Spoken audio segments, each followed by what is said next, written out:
कुछ अराजक तत्वों की ओर से मुझे धमकाया जा रहा है। 7 जुलाई की सुबह मेरे पास एक कॉल आता है जिसमें बताया जाता है कि मैं तथाकथित संगठन का युवा जिलाध्यक्ष बात कर रहा हूं और कहा जाता है अगर तुमने यह बंद नहीं किया तो तुम्हारे खिलाफ कंप्लेंट की जाएगी। इसलिए मैं इन चिंटू चाटुकारों को मुफ्त की एक सलाह देना चाहूँगा।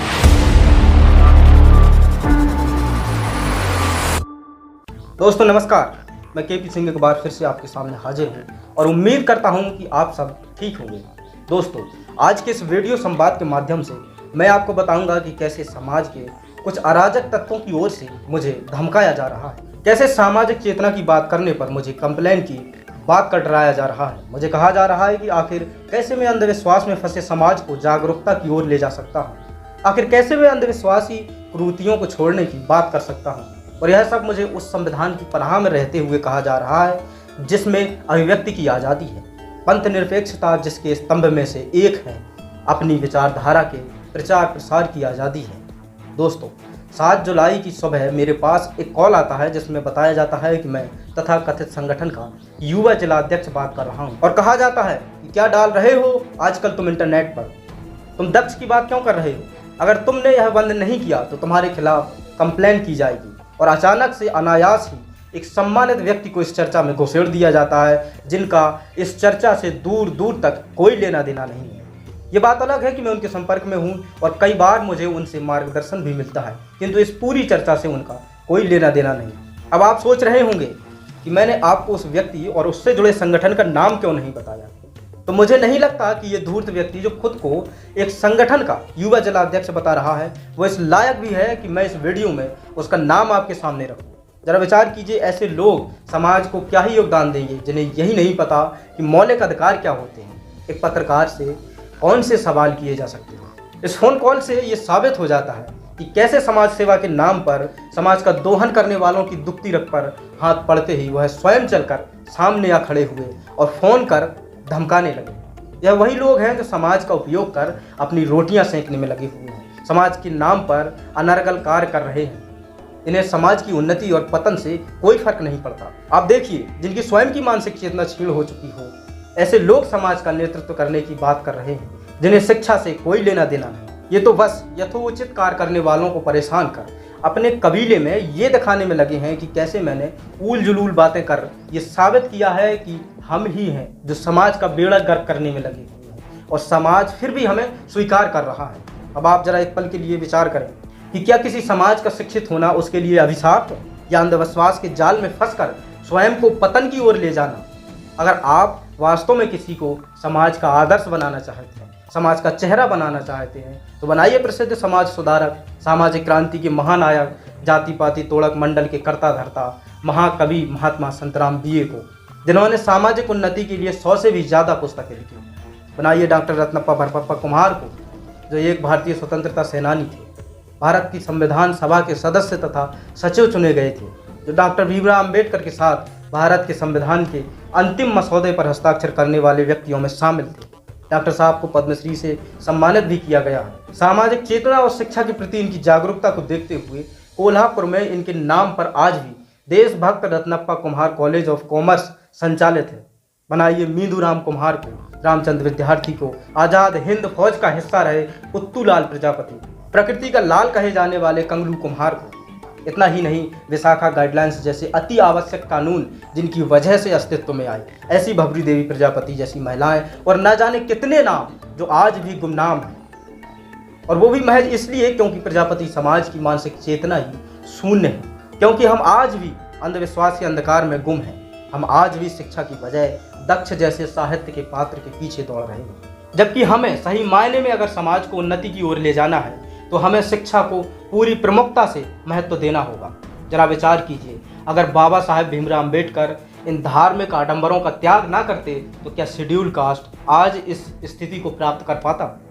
बाबा साहब एक कदम ना उठाते तो क्या शेड्यूल कास्ट आज आगे लटके मटके और पीछे बंधी झाड़ू से मुक्त हो पाता। या चंद्रशेखर रावण को गोली लगने की खबर सुनते ही लाखों की संख्या में जो समर्थक एकजुट हुए वो हो पाते? संभव ही नहीं। धार्मिक कुरीतियों के बंधन आपको इस सब की आज़ादी बिल्कुल भी नहीं देते। वह देते हैं तो केवल त्रिवरकोर जैसा इतिहास, छतरपुर जैसी घटनाएं, उत्तराखंड में मिड डे मील में काम करने वाली महिला के समान न्याय, और यही तो अंधविश्वास का प्रतिफल है। प्रजापति समाज आज भी इसी अंधविश्वास का शिकार है और इसी कारण से वो आए दिन बीभत्स घटनाओं का शिकार होता रहता है। आप देखिए, गोरखपुर में मनीष प्रजापति जो एक बारटेंडर थे, उनकी दबंगों ने बेरहमी से हत्या कर दी। अब जरा एक पल के लिए विचार कीजिए, अगर यही मनीष प्रजापति बारटेंडर ना होकर आबकारी विभाग का शीर्ष अधिकारी होता तो क्या किसी की इतनी हिम्मत थी कि वो उसे हाथ भी लगा सकता? क्या आपको नहीं याद कि चित्रकूट के राजा प्रजापति के पिता के साथ क्या हुआ था? दबंगों ने उनकी हत्या कर बेरहमी से पूरी बर्बरता के साथ उनकी आंखें निकाल दी और उन्हें नाले में फेंक दिया। क्या आपको पता है कि दबंगों की इतनी हिम्मत कैसे हुई कि वह किसी की आंखें निकाल ले? वो इसलिए क्योंकि उन्हें पता है कि प्रजापति समाज आज भी अंधविश्वास के अंधकार में धंसा हुआ है। प्रजापति समाज की मानसिक चेतना, सामाजिक चेतना आज भी शून्य है। फिर चाहे मैनपुरी में पूरे प्रजापति परिवार को जिंदा जला दिया जाए या फिर छतरपुर जैसे जूता चप्पल पहनने की वजह से उनको पीट पीट कर अधमरा कर दिया जाए। अगर गलती से इक्का दुक्का कोई मेरठ के दारा सिंह प्रजापति जैसी आवाज़ सामने आ भी जाती है तो उसे शासन प्रशासन की मदद से दबा दिया जाता है। खून पसीने से अर्जित की गई संपत्ति को बुलडोजर से साफ कर दिया जाता है।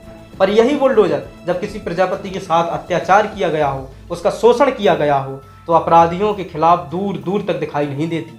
क्या आपने सुना कि छतरपुर के दोषी ठाकुर के घर के बाहर बुलडोजर का पहिया भी घूमा हो? सुनेंगे भी नहीं, क्योंकि दबंगों को पता है, बुलडोजर चलाने वालों को पता है कि प्रजापति समाज आज भी अंधविश्वास के अंधकार में डूबा हुआ है। उसकी चेतना आज भी शून्य है और इसका जीता जागता उदाहरण इससे बेहतर और क्या हो सकता है कि आज भी प्रजापति समाज दंडित और अपूर्ण काल्पनिक पात्रों के पीछे दौड़ रहा है। कभी गौर से देखिएगा तो पता चलेगा कि प्रजापति दक्ष एक पोजीशन है, एक पद है, ना कि जाति। पद जिस पर बैठकर प्रजा का पालन किया जाता है उसे प्रजापति दक्ष कहा गया, जबकि हम जिस प्रजापति शब्द का उपयोग करते हैं वो जाति सूचक शब्द है।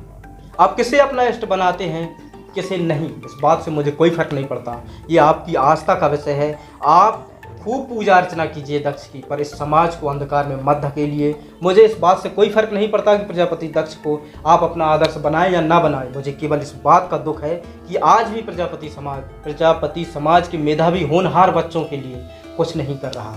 मैंने जनपद के अंदर आज तक ऐसी कोई खबर नहीं सुनी जहां पर किसी प्रजापति संगठन की ओर से एक भी पुस्तकालय का शुभारंभ किया गया हो, ना ही ऐसी कोई प्रतियोगी परीक्षा कराई गई जिसके माध्यम से हम वांछितों तक कोई आर्थिक मदद पहुंचा सके। और ये बेहद ही चिंता का विषय है। अगर ये तथाकथित संगठन और उनके जिलाध्यक्ष प्रदेश स्तर से लेकर ब्लॉक स्तर तक मेधावी बच्चों के लिए लाइब्रेरी की व्यवस्था करते हैं, वंचितों और होनहार बच्चों के लिए आर्थिक मदद पहुँचाने की व्यवस्था करते हैं, तो मैं इस बात के लिए सार्वजनिक पटल पर माफ़ी मांगने के लिए तैयार हूँ।